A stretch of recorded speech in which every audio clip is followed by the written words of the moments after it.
everyone, and welcome to Action RPG. I'm your host Aaron, and for today's video we're headed to the world of Last Epoch once again for pre-patch hype week day 3.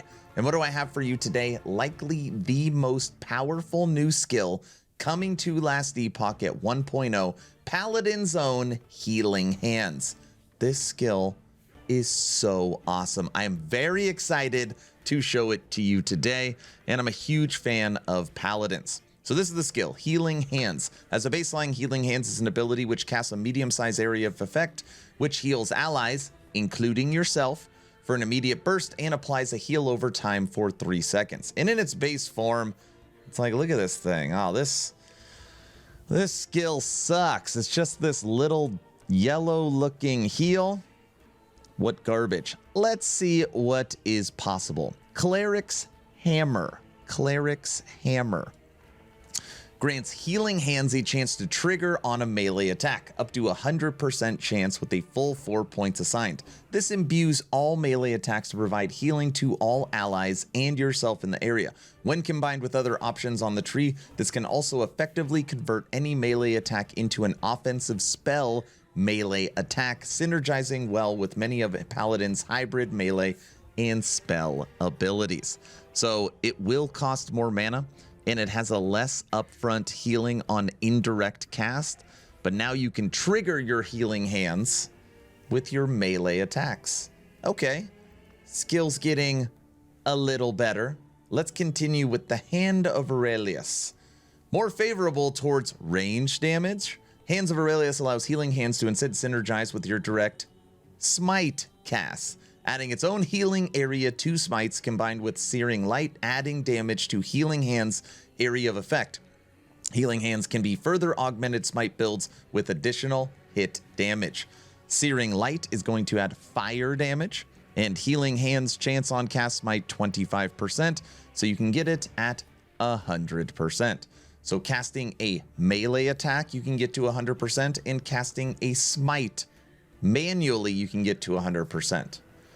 Now, who has a build, Holy Smiter, that this might work for? And here you are, manually casting your smites, which it's auto-triggering Healing Hands. We're not done. Healing Hands Divine Bolt also adds support for Divine Bolts. By picking up Divine Catalyst node, you will cast a number of Divine Bolts with every direct use of Healing Hands. Further, with just 1 point in this node, all sources of Divine Bolts will scale with the nodes in the Healing Hands tree. Divine Bolts per cast, you can get up to 5. So you see the little Divine Bolts shooting out? Wait, you don't see them. There they are. And you could shoot up to 5. Rhea's Chariot. Healing Hands can also be converted into a traversal ability. Oh my gosh, it's so good.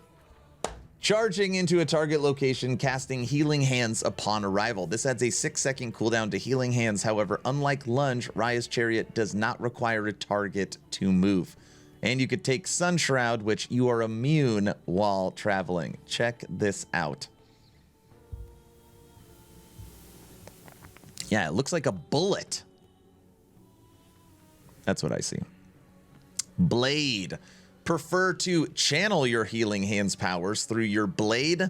Taking this node will convert Healing Hands into a melee attack, converting spell damage from the tree to melee damage. A heavy-hitting melee attack will also provide strong healing. Blade embodies the strongest aspects of the Paladin's mastery. And look at this. It's kind of like a 180 spin. Maybe a 360 spin. 360 spin. Yeah, it is. See, it's like a kind of non-channeled spin to win with Healing Hands.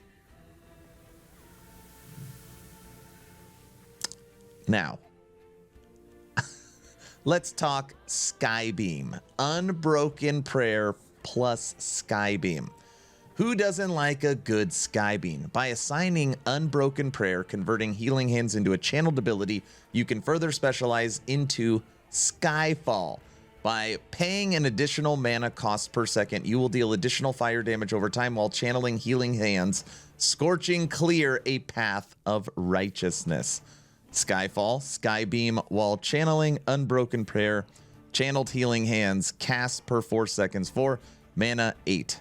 Yes, this is Skybeam Healing Hands. And you got to remember, we are talking about offensive abilities, adding Healing Hands to your melee attacks, adding Healing Hands to your smite attacks, using it as a channeling ability, using it as a movement skill. This is a skill designed to heal you and your party members. So while it's doing all this, you are also getting life. It's like leech. You won't need life leech if you have Healing Hands. Or you could take both and just be unkillable. I have no idea. So that is the new skill, and that's not even everything, but that is a large swath of it. Tomorrow for pre-patch hype week, day 4, we have a recapping of item factions, Falconer and Warlock. And then on Sunday, new item bases, new item affixes, and new uniques. Oh my gosh.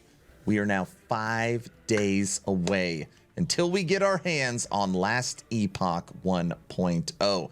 That's the video. 2 asks at the end. Ask number 1. I'm hoping today is the day I have earned your subscription. I'm hoping today is the day you make the decision to push that little red button. I would really appreciate it, but of course, only if you think I've earned it. And if I haven't earned it, I'm going to work harder for you. Ask number 2, check out my Patreon. Thank you to the first 106 members that have signed up. It is the best way to support, and you get the most access, including the VIP lounge, access to audio and video streaming, access to game night. Patreon's a really fun place. First link in the description. I'm done. Hopefully you were entertained or at least learned something. Aaron, out.